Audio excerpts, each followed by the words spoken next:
The Abbey of St. Jude stood alone, a dark silhouette against a grey sky. The wind whispered secrets through the dead grass and battered stone. The villagers never spoke of the Abbey.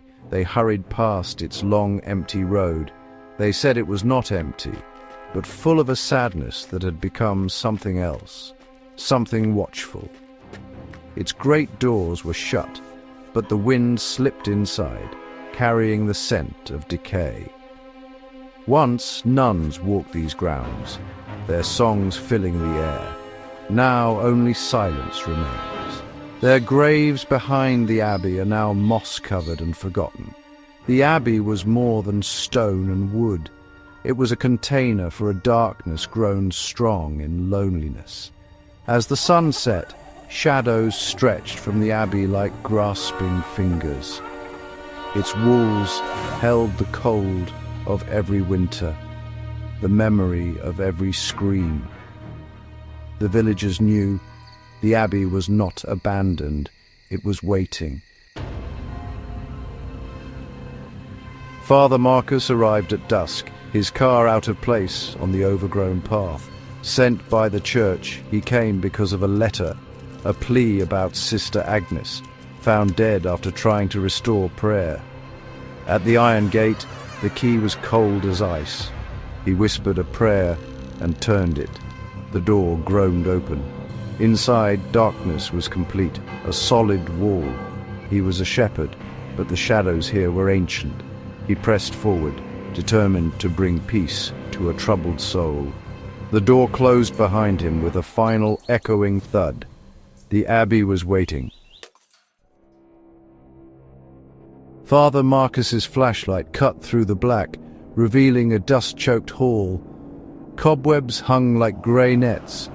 Faded saints' faces watched from the walls. The air was cold and old. He moved toward the chapel, drawn by memory. Moonlight cast twisted shapes through shattered glass. Pews were overturned, the altar thick with dust. He found an old Bible. One verse was circled in red, "The Lord is my shepherd, I shall not want." The word "not" was crossed out. He sensed Sister Agnes and something else. The darkness was not empty. The Abbey's secrets were close. He pressed on deeper into the silence. The silence was alive with whispers, soft, sad, just beyond understanding. Marcus explored the dark halls, searching for Sister Agnes's room. Doors lined the corridor, all locked, until one creaked open behind him. He approached, heart pounding, and entered a small, bare cell. On the wall above the bed, a strange symbol was drawn in something dark, a twisted cross inside a circle. It felt wrong, evil. A dragging sound echoed in the hallway, fabric scraping the floor. He stepped out, shining his light, but the hall was empty. The sound stopped, but the sense of being watched grew stronger. The whispers returned, clearer now. Mine. The Abbey was revealing its secrets, testing him. He felt the weight of every lost soul pressing in.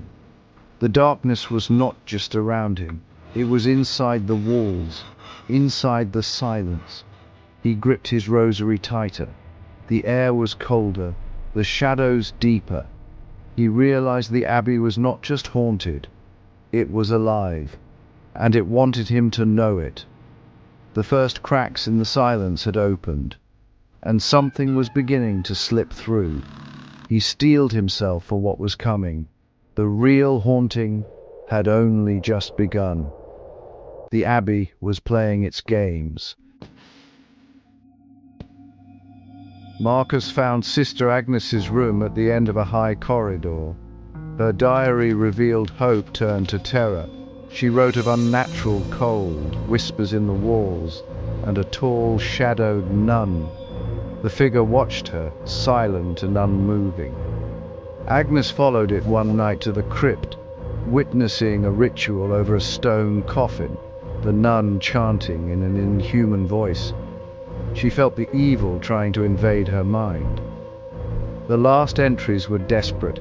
She knew the nun was not a ghost, but something older and darker. Marcus closed the diary, hands shaking. The Abbey was not just haunted, it was possessed. An entity wore the shape of a nun, mocking the faith that once filled these halls. He picked up Agnes's simple cross, cold in his hand. He thought of her fear, her courage. He could not leave. He would not let this evil win. He had to face it. He had to finish what Sister Agnes started. The Abbey's darkness was ancient, but he would not turn away. He prepared himself for the confrontation. The final battle was coming. That night, Marcus stayed in the Abbey, lighting a single candle in the main hall. Shadows danced as he prayed for Agnes, for the lost, for strength.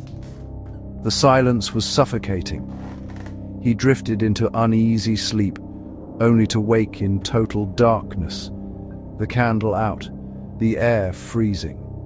A cold, inhuman hand gripped his neck, squeezing gently. He scrambled for his flashlight, nothing there, but the chill lingered.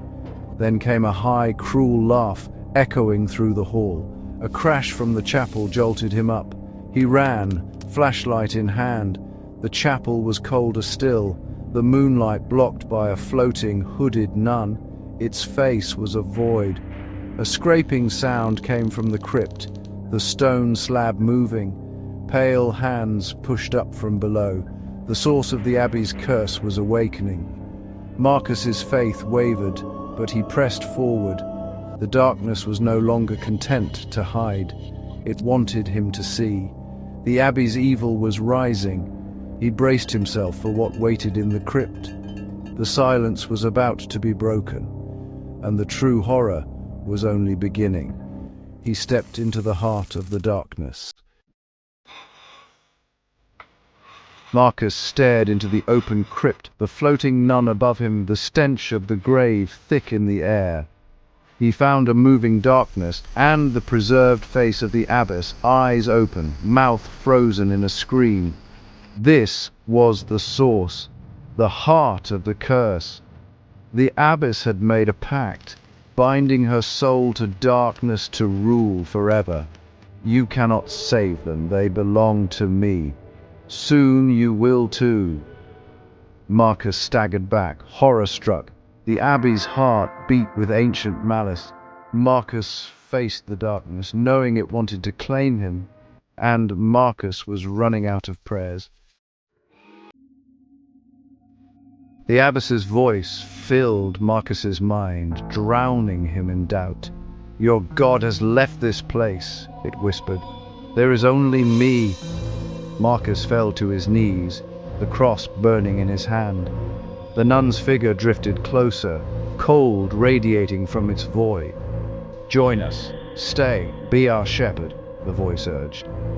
For a moment Marcus resisted. No, he whispered. The figure paused, then its hood swirled with red, hateful eyes. The voice became a roar. You have no choice. A hand of shadow touched his forehead, burning cold, ancient evil flooding in. His thoughts, memories, faith, all pushed out, replaced by emptiness. The last thing he saw was the chapel, the broken window, the overturned pews. The last thing he felt was his soul being torn away. Then only silence, a deep, peaceful silence. The Abbey had a new guardian. The darkness was satisfied for now. The silence was complete. The curse endured. The Abbey's hunger was never-ending. Marcus was gone. Only the silence remained, and the Abbey waited for the next soul. The cycle would begin again.